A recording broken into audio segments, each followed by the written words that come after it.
Assalamualaikum warahmatullahi ta'ala wabarakatuh. Waalaikumsalam warahmatullahi wabarakatuh. Wabarakatan insyaallah lil amilin. Wassalatu wassalamu ala sayyidina Muhammadin wa ala alihi wa sahbihi ajma'in. Rabbi israh li sadri wa yassir li amri wahlul 'uqdatam min lisani yafqahu qawli. Amma ba'd. Kalau udah ngomong lisan kita, semua hati orang bisa tergores, sakit hati dengan lisan kita. Makanya lisan ini walaupun tidak bertulang tapi pengaruhnya sangat besar terhadap perasaan orang lain. Berapa banyak yang disebabkan oleh lisan? Kakak dengan adik kandung bertengkar, tidak sapa-sapaan. Orang tua dengan anak tidak lagi menganggap keluarga. Suami dengan istri berpisah. Ada lagi antar suatu kaum atau negara berperang, itu diawali dengan lisan. Betul. Jadi belum lama di Indonesia juga Masya Allah ya, ada ya itu kita kan nggak boleh perbedaan warna kulit, suku dan lainnya, kita semua Indonesia. Yang penting bertakwa, sama-sama bersaudara kita. Jadi semua disebabkan oleh lisan. Banyak sekali hal yang bisa menyakiti orang lain karena hal tersebut. Oleh karenanya, bagaimana agar kita istiqomah menjaga lisan kita, tidak membongkar aib saudara kita. Terlebih lagi itu aibnya pasangan kita.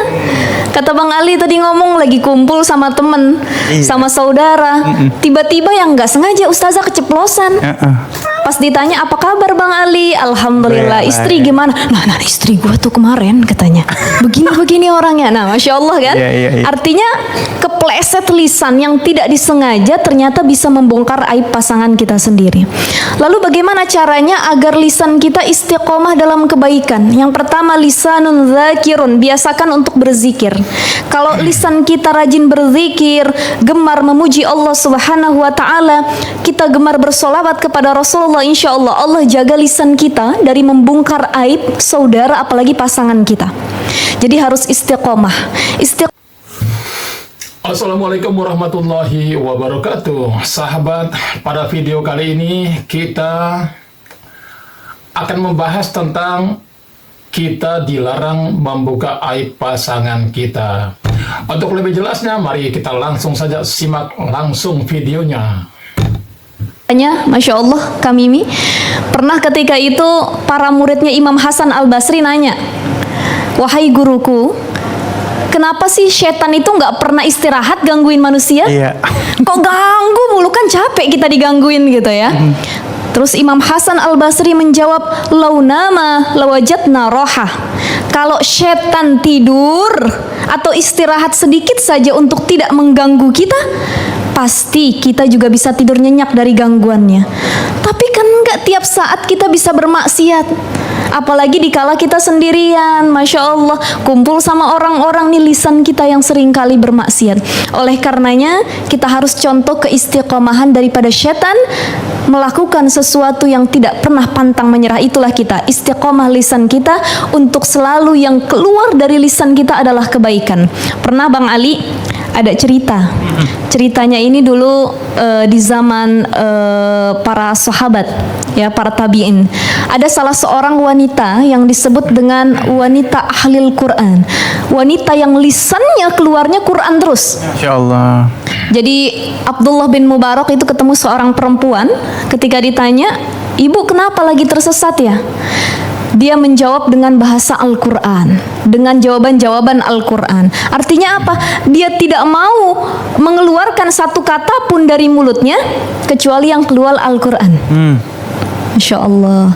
Ini banyak ibu-ibu zaman sekarang datang ke pengajian, ya, kumpul sama teman-teman, ngedengerin ceramahnya cuma 1 jam. Tapi kelar pulang dari majelis taklim sampai jam 3 sore.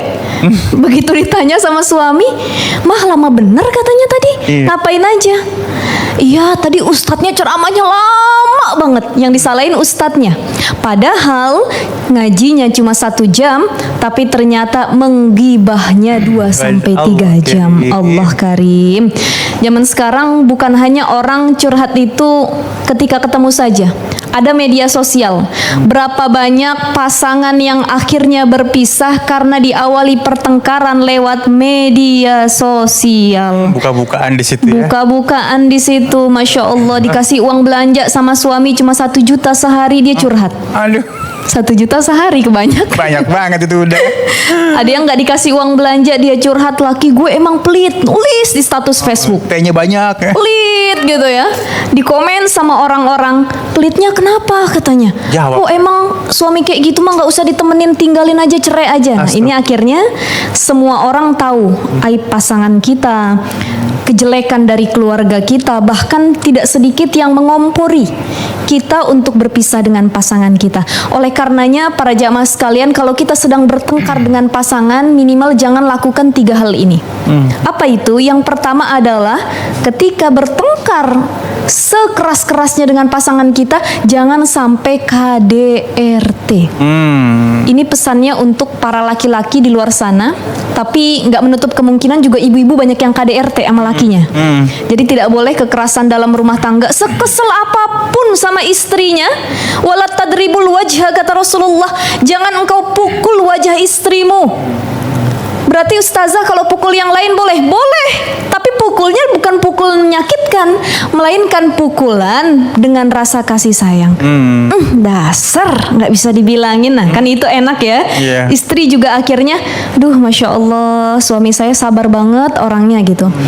Mari kita contoh Rasulullah Shallallahu Alaihi Wasallam. Ketika Rasulullah itu bertengkar dengan Sayyidatu Aisyah radhiyallahu anha, apa yang dilakukan? Pernah suatu ketika Hafsah binti Umar datang kepada Rasulullah. Hafsah ini salah satu istri yang pintar masak. Makanannya semua enak. Datang kepada Rasulullah membawakan makanan, ternyata di situ ada Aisyah. Sebagai seorang istri dia cemburu, Mas Ali. Lalu makanan itu kalau bahasa kitanya didepak sama Aisyah, jatuh. Kalau lakinya kita mungkin atau orang-orang di sekitar kita yang bukan Rasulullah sudah marah mungkin sama Aisyah.